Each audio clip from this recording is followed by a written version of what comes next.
going to bring it home. You're going to bring it home. Diani. Yes. I love it. That is that's why you're our honorable guest today. Me and you are... we're both outside. Okay. We'll be letting you know. Our passports. We'll be letting you know where this is. But first of all, I want you to have a nice chat with Ndinda, and then you'll get back to me. Absolutely. Right in studio, we want to make sure that we are with the amazing honorable senator. And if you have absolutely no idea who is seated with us in studio, then I want to give her the honor to allow us to get to know you, because we have read about you. And if you haven't, then this is your chance to get to know her. But we have read so much about you, but I'd love for you to introduce yourself, Huldah. Tell us, who is Huldah Momanyi? I mean, well, first of all, thank you. I'm back here at Citizen TV. I am representative. A lot of times people say senator, representative. Technical term is representative. Huldah Momanyi Hiltsley, all the way from the great state of Minnesota, USA. And I am here. I'm in the motherland. Like, I was born here. Yes, you were. Nyamira County. Nyamira. Nyamira. You have to say it with a Kisi accent. Exactly. We have arrived officially. We have arrived. But what do you want to know? Like, there's so much I could tell you, you know? So you just let me know how much you want. I'm curious about one thing. Let me just run it down to the most interesting basic. Yes. You decided you're not going to run into the field of politics and legislature in your home country, but you took it outside. That's right. You did not just decide Africa. You were like, no, I'm shifting continents. You went all the way to the US. And why not? Why not? And what inspired you to do that? How did you get there? Give us your journey. Absolutely. So I migrated, my family and I migrated to the US when I was just 9 years old, you know? So that was, I'm old, okay? But still, you know. You want to know? It's I mean, that's Google. I'm a I'm a public figure, so you will find that information out there. Google. But anyways, and so my parents really instilled in us the heart of service. And so I found myself just engaging and serving people and housing people in my house, my goodness. And then as I continued to grow in this space, I found myself in leadership roles from, you know, a uni all the way to, you know, now that I'm being in my corporate career. But then I always went back to my community, you know, what's going on in my community, championing issues that really pertain to my community. And the one thing that did it for me was when I realized that sustainability of my community is rooted in policy. And I love policy, but I never thought about politics, you know. The first time I ever thought about politics was when Obama came on the scene, you know. When Obama came on, I was like, that's my cousin.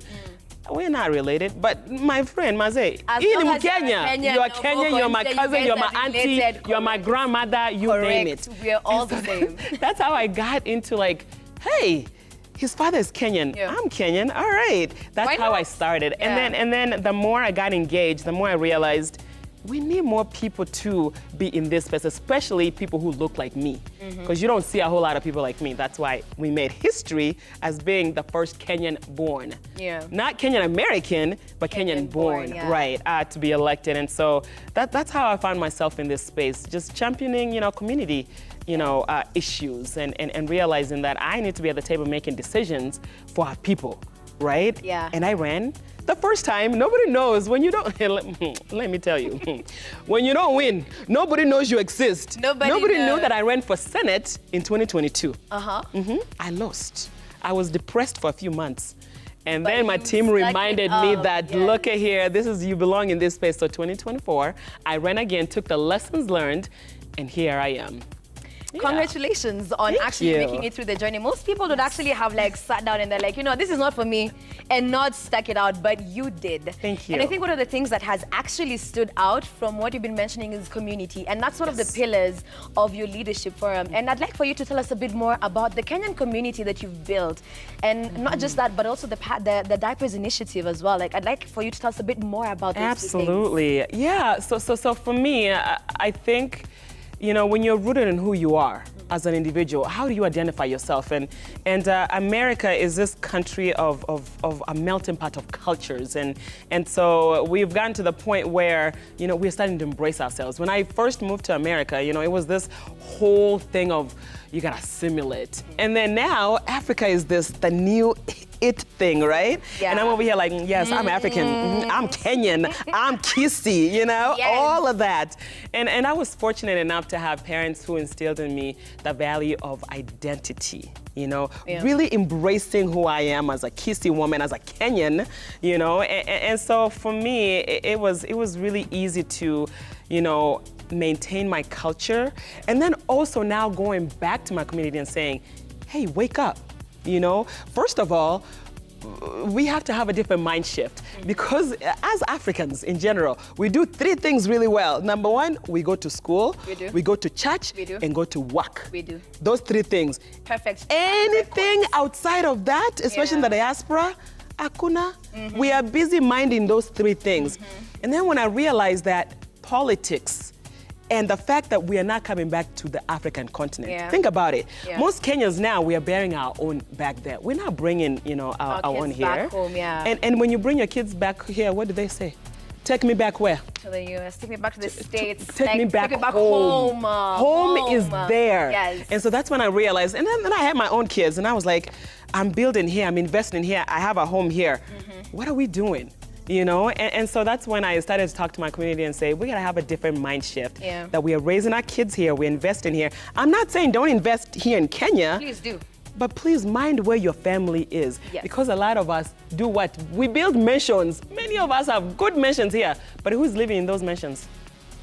Is your auntie, your cousin? They are living very well. But while you are living in an apartment complex somewhere, working double jobs just so you can build a mansionette here for other people to live. So that's when I started to talk to my community and say, we have to have a different mind shift about the future, the next generation, who are not going to identify themselves as Kenyans, but Kenyan American, and what that looks like. Yes. I absolutely love that. I think one thing that we find ourselves as Africans in is contentment of a certain sort that you will not find with other races per se. Like, white people are never gonna be content with what they have. They wanna do more, they wanna be more, they wanna build more. And now I want to pick this up with you. As a Kenyan who feels like, I wanna get into legislature, I wanna get into politics, I want to get into leadership, I want to be able to do more as a Kenyan. How can I be able to do that, but not here, outside there? Like, how can I achieve that? Like, what are the requirements? As in, like, achieving running for office? Okay. I mean, for the most part, the requirements are very simple to run in office. You have to be in your district a certain amount of time. You have to be a certain age. I think there's like 3 or 4 requirements, so there's not a whole lot that they're asking. But the biggest thing is your why. Why are you running? You know, and for me, my why, going back to my roots, my community. And I'm very fortunate to represent the most diverse district in the whole entire state of Minnesota. When I talk about diversity, I'm not talking about just race. Yes, absolutely. We have, you know, Africans, and then we have African Americans, we have Latinos, we have, you know, Asian community. We have all of this beautiful melting pot of really who represents the state of Minnesota, and I get to represent that.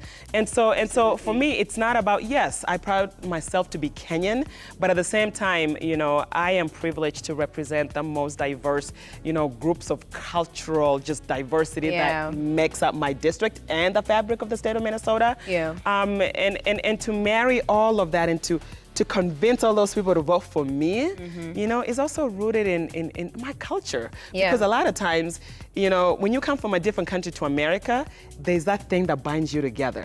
You know, when we talk about the African American community, you know, we pride ourselves in, like, they have that African ancestry. Right? They do. And then when we talk about the Hmong community or the Asian community, it's about like family.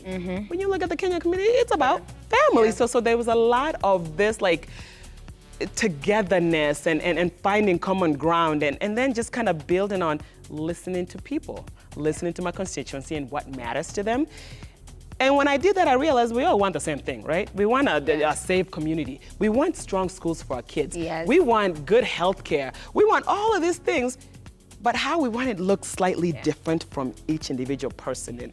And that's the beauty of this. I absolutely love that. And we're going to get right back into that. And I just want to throw this back to Nev. Nev, the feedback on the socials, tell me, what are people saying? The conversation was spicy vizuri, because for me personally, I know that Minnesota is one of the coldest places, especially in the United States. So I don't know how, Honorable Huldah, how you got used to this, because weather is is usually a big issue. Hapa mtaani kukinyesha tu kidogo, maneno inakuwa kizungumkuti. So it being one of the coldest states, I want you to know, and I'm sure other Kenyans who aspire to travel to Minnesota, they're going to experience the weather.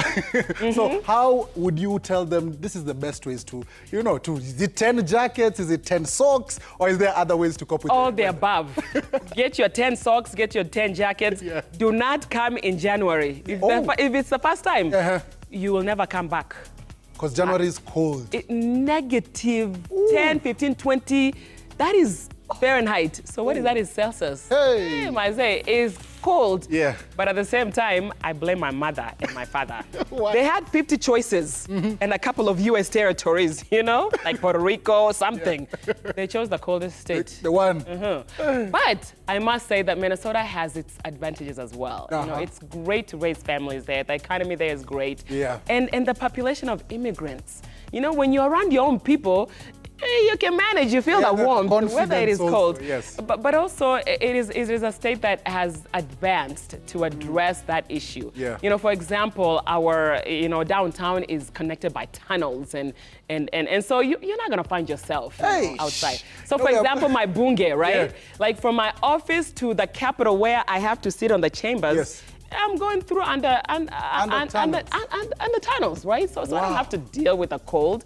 But at the same time, you know, it gets to a certain... It gets to a point. So you ain't gonna find me out here skiing with this Kenyan blood. I love it. You know, anytime we get first-hand information, that is amazing. And the fact that this is somewhere where Kenyans also travel to a lot. So I'm glad we also have you in studio so that also my myths, my misconceptions,